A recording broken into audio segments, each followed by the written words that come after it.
unreeled. Vintage recordings of fiction recovered from discontinued physical media.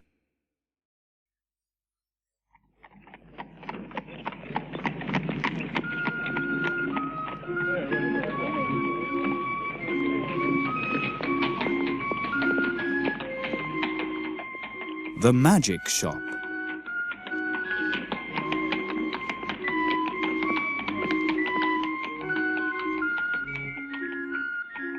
I had seen the Magic Shop from afar several times. I had passed it once or twice. A shop window of alluring little objects. Magic balls, magic hens, wonderful cones, ventriloquist dolls, the material of the basket trick, packs of cards that looked all right, and all that sort of thing. But never had I thought of going in, until one day, almost without warning, Jip hauled me by my finger right up to the window, and so conducted himself that there was nothing for it but to take him in. I had not thought the place was there, to tell the truth. A modest-sized frontage in Regent Street, between the picture shop and the place where the chicks run about, just out of patent incubators. But there it was, sure enough.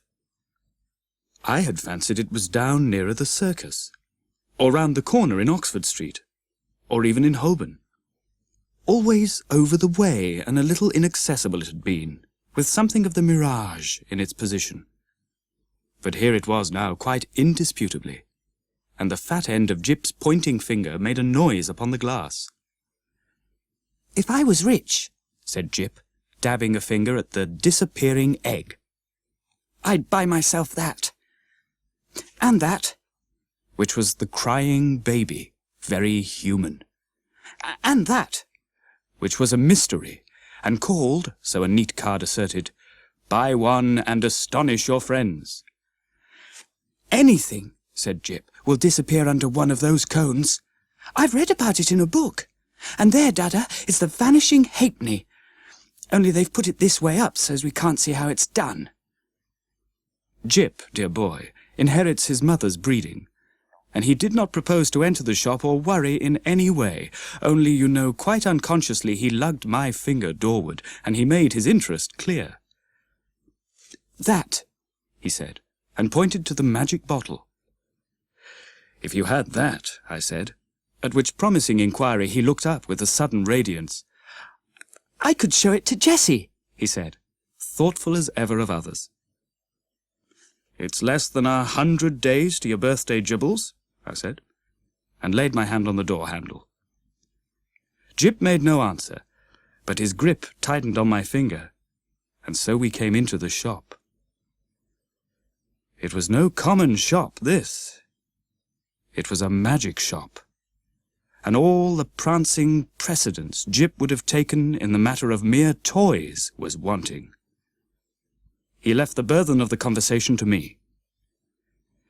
It was a little, narrow shop, not very well lit, and the doorbell pinged again with a plaintive note as we closed it behind us. For a moment or so we were alone, and could glance about us. There was a tiger in papier-mâché on the glass case that covered the low counter, a grave, kind-eyed tiger that waggled his head in a methodical manner. There were several crystal spheres, a china hand holding magic cards, a stock of magic fish bowls in various sizes, and an immodest magic hat that shamelessly displayed its springs. On the floor were magic mirrors, one to draw you out long and thin, one to swell your head and vanish your legs, and one to make you short and fat like a draught. And while we were laughing at these, the shopman, as I suppose, came in. At any rate, there he was behind the counter, curious, sallow, dark man, with one ear larger than the other, and a chin like the toe cap of a boot. "What can we have the pleasure?" he said, spreading his long, magic fingers on the glass case. And so, with a start, we were aware of him. "I want," I said, "to buy my little boy a few simple tricks." "Legerdemain?" he asked. "Mechanical? Domestic? Anything amusing? Said I. Said the shopman, and scratched his head for a moment as if thinking. Then, quite distinctly, he drew from his head a glass ball. Something in this way, he said, and held it out. The action was unexpected. I'd seen the trick done at entertainments endless times before.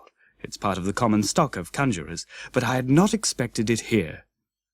That's good, I said, with a laugh. Isn't it? Said the shopman.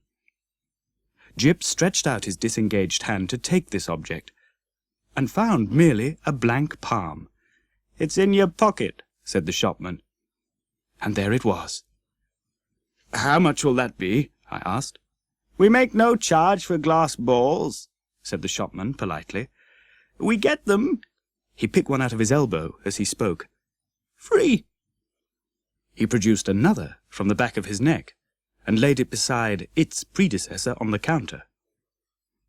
Jip regarded his glass ball sagely, and then directed a look of inquiry at the two on the counter, and finally brought his round-eyed scrutiny to the shopman, who smiled. You may have those two, said the shopman, and if you don't mind, one from my mouth. So. Jip counselled me mutely for a moment, and then, in a profound silence, put away the 4 balls, resumed my reassuring finger, and nerved himself for the next event. We get all our smaller tricks in that way, the shopman remarked. I laughed, in the manner of one who subscribes to a jest. Instead of going to the wholesale shop, I said. Of course, it's cheaper. In a way, the shopman said, though we pay in the end, but not so heavily as people suppose.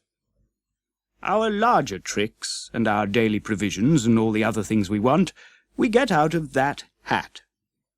And you know, sir, if you'll excuse my saying it, there isn't a wholesale shop. Not for genuine magic goods, sir. I don't know if you noticed our inscription, the Genuine Magic Shop. He drew a business card from his cheek and handed it to me. Genuine, he said, with his finger on the word, and added, There is absolutely no deception, sir. He seemed to be carrying out the joke pretty thoroughly, I thought. He turned to Jip with a smile of remarkable affability. You know, are the right sort of boy. I was surprised at his knowing that, because in the interests of discipline we keep it rather a secret, even at home. But Jip received it in unflinching silence, keeping a steadfast eye on him. It's only the right sort of boy gets through that doorway. And, as if by way of illustration, there came a rattling at the door, and a squeaking little voice could be faintly heard. Yeah, I want to go in there, Dada. I want to go in there. Yeah. And then the accents of a downtrodden parent, urging consolations and propitiations. It's locked, Edward, he said. But it isn't, said I. It is, sir, said the shopman, always, for that sort of child. And as he spoke, we had a glimpse of the other youngster, a small white face, pallid from sweet-eating and over-sapid food, and distorted by evil passions, a ruthless little egotist, pawing at the enchanted pane. It's no good, sir, said the shopman, as I moved with my natural helpfulness doorward, and presently the spoilt child was carried off howling. How do you manage that? I said, breathing more freely. Magic, said the shopman with a careless wave of the hand, and behold, sparks of coloured fire flew out of his fingers and vanished into the shadows of the shop. You were saying, he said, addressing himself to Jip, before you came in, that you would like one of our Buy One and Astonish Your Friends boxes. Jip, after a gallant effort, said, Yes. It's in your pocket.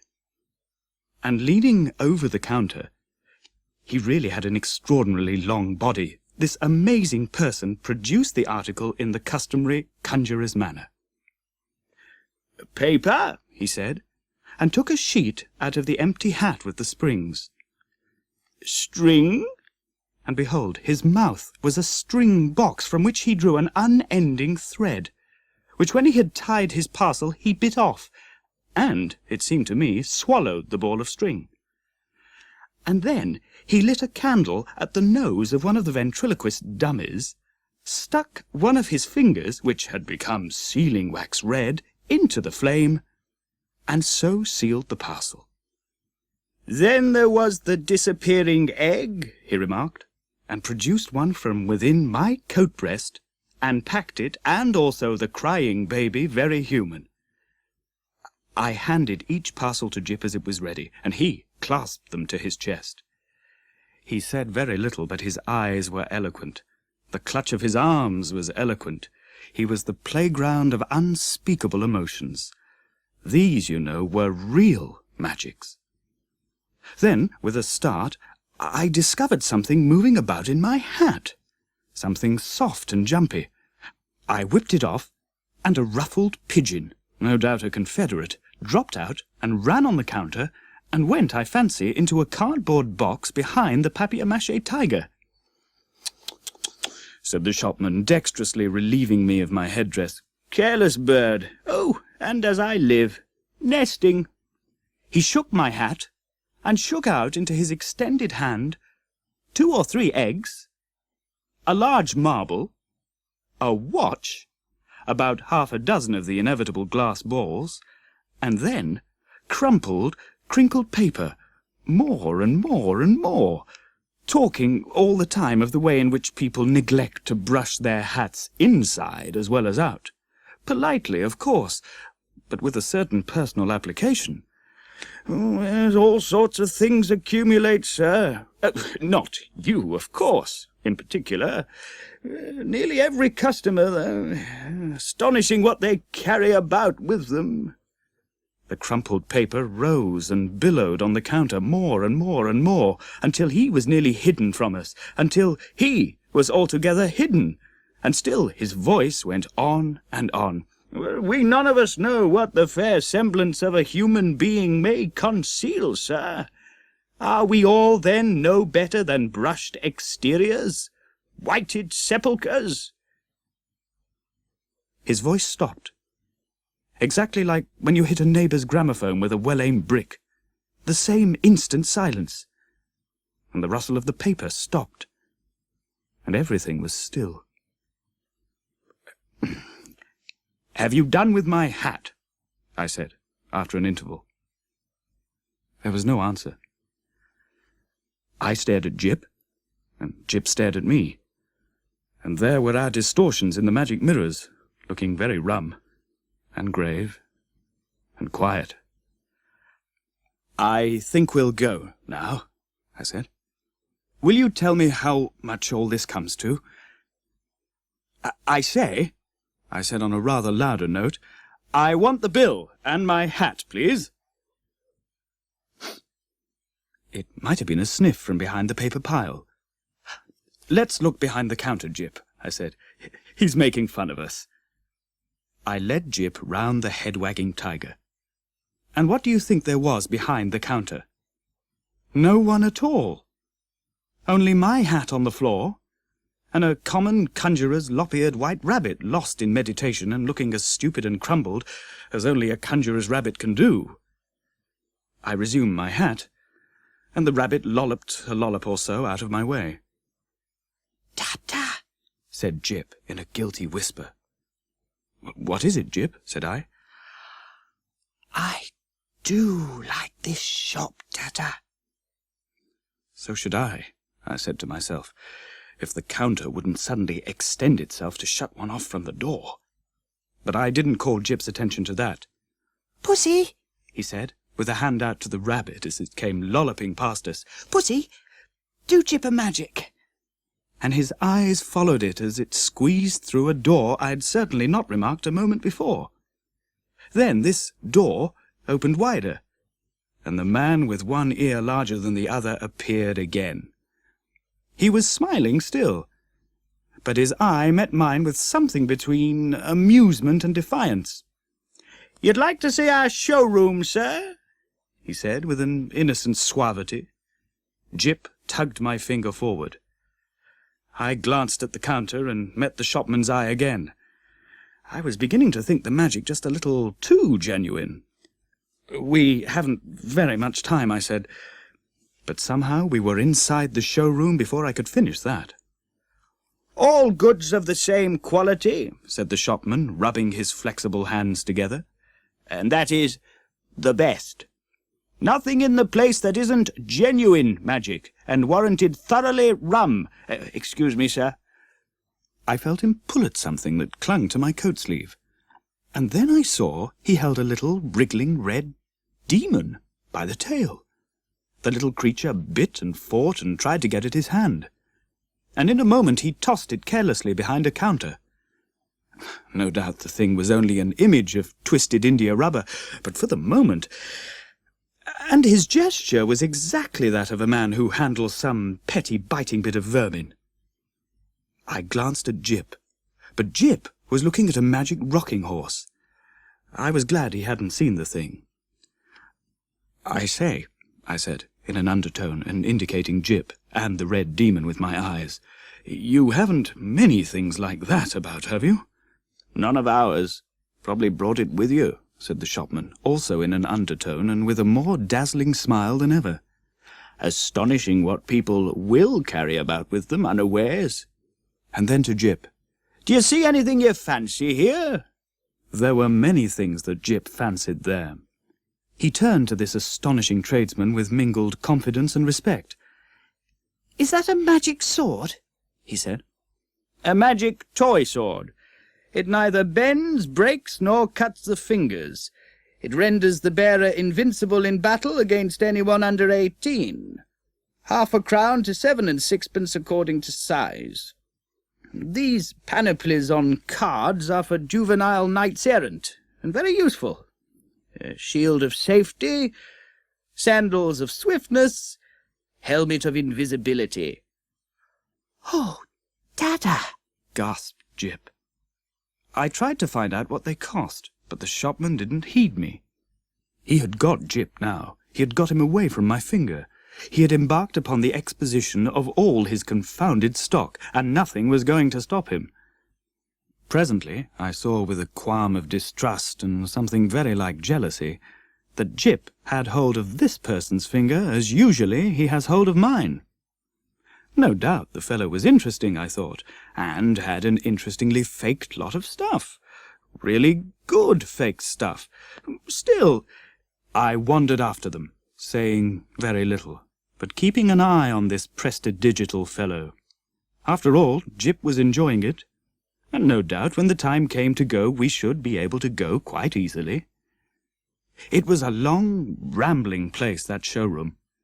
A gallery broken up by stands and stalls and pillars, with archways leading off to other departments in which the queerest-looking assistants loafed and stared at one, and with perplexing mirrors and curtains. So perplexing indeed were these that I was presently unable to make out the door by which we had come. The shopman showed Jip magic trains that ran without steam or clockwork, just as you set the signals, and then some very, very valuable boxes of soldiers that all came alive directly you took off the lid and said... I myself haven't a very quick ear, and it was a tongue-twisting sound, but Jip, he has his mother's ear, got it in no time. "Bravo!" said the shopman, putting the men back into the box unceremoniously and handing it to Jip.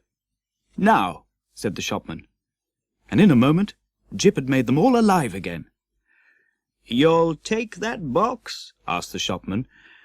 "We'll take that box," said I, "unless you charge its full value, in which case it would need a trust magnet to—" "Dear heart, no!" And the shopman swept the little men back again, shut the lid, waved the box in the air, and there it was in brown paper tied up and with Jip's full name and address on the paper. The shopman laughed at my amazement. "This is the genuine magic," he said. "The real thing." "It's almost too genuine for my taste," I said again. After that, he fell to showing Jip tricks, odd tricks, and still odder the way they were done. He explained them, he turned them inside out, and there was the dear little chap nodding his busy bit of a head in the sagest manner. I did not attend as well as I might. "Hey, presto!" said the magic shopman, and then would come the clear, small "Hey, presto!" of the boy. But I was distracted by other things. It was being borne in upon me just how tremendously rum this place was. It was, so to speak, inundated by a sense of rumness. There was something vaguely rum about the fixtures even, about the ceiling, about the floor, about the casually distributed chairs. I had a queer feeling that whenever I wasn't looking at them straight, they went askew and moved about, and played a noiseless puss-in-the-corner behind my back. And the cornice had a serpentine design with masks altogether too expressive for proper plaster.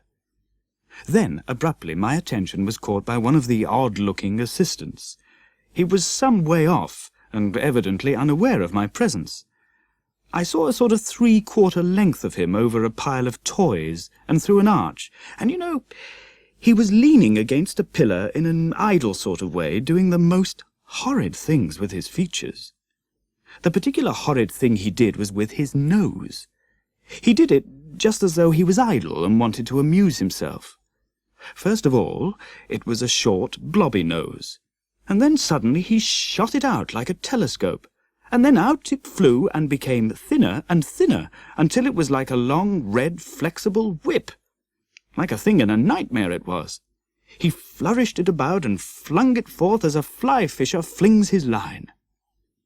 My instant thought was that Jip mustn't see him. I turned about, and there was Jip quite preoccupied with the shopman and thinking no evil. They were whispering together and looking at me.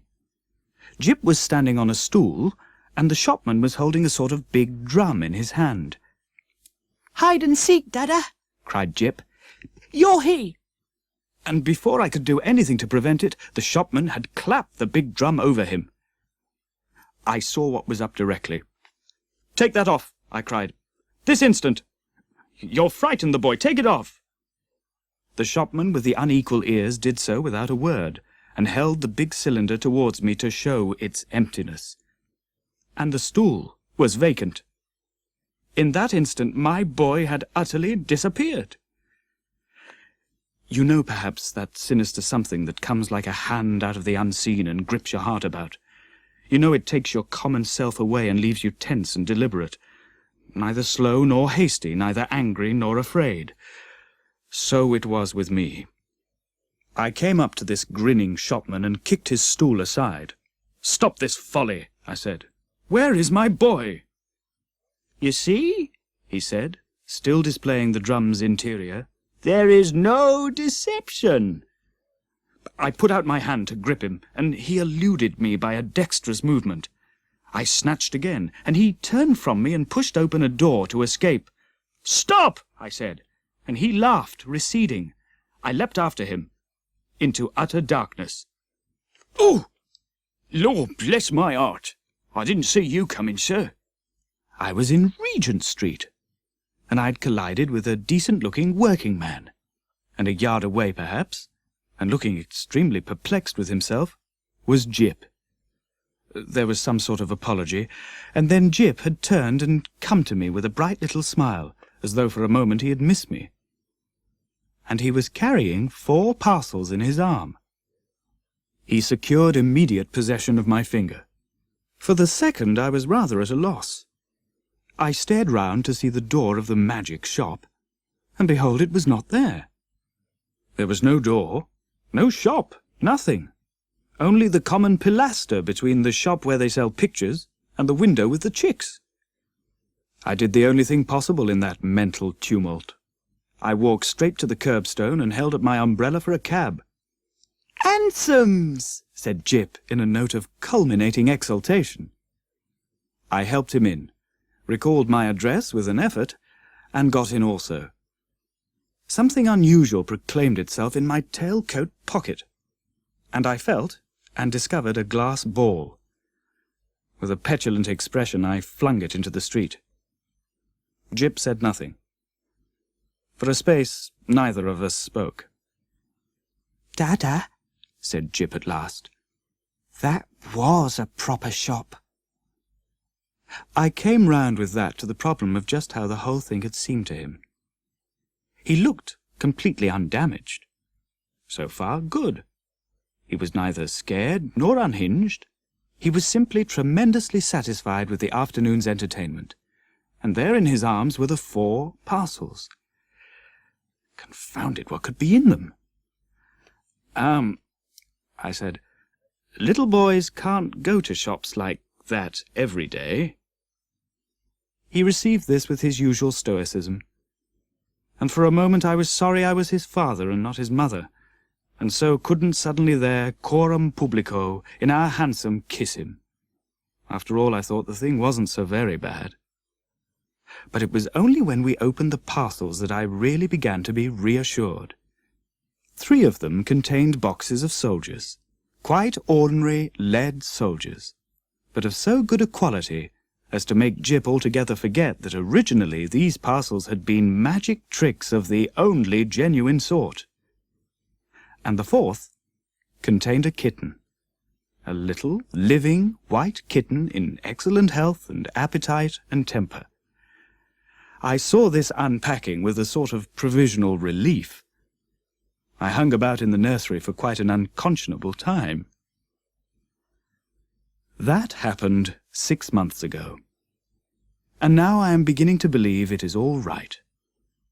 The kitten had only the magic natural to all kittens, and the soldiers seem as steady a company as any colonel could desire. And Jip? The intelligent parent will understand that I have to go cautiously with Jip, but I went so far as this one day. I said, "How would you like your soldiers to come alive, Jip, and march about by themselves?" "Mine do," said Jip. "I just have to say a word I know before I open the lid." "Then they march about alone?" "Oh, quite, Dada. I shouldn't like them if they didn't do that." I displayed no unbecoming surprise, and since then I have taken occasion to drop in upon him once or twice, unannounced, when the soldiers were about. But so far I have never discovered them performing in anything like a magical manner. It's so difficult to tell. There's also a question of finance. I have an incurable habit of paying bills. I have been up and down Regent Street several times looking for that shop. I'm inclined to think, indeed, that in that matter honour is satisfied, and that, since Jip's name and address are known to them, I may very well leave it to these people, whoever they may be, to send in their bill in their own time,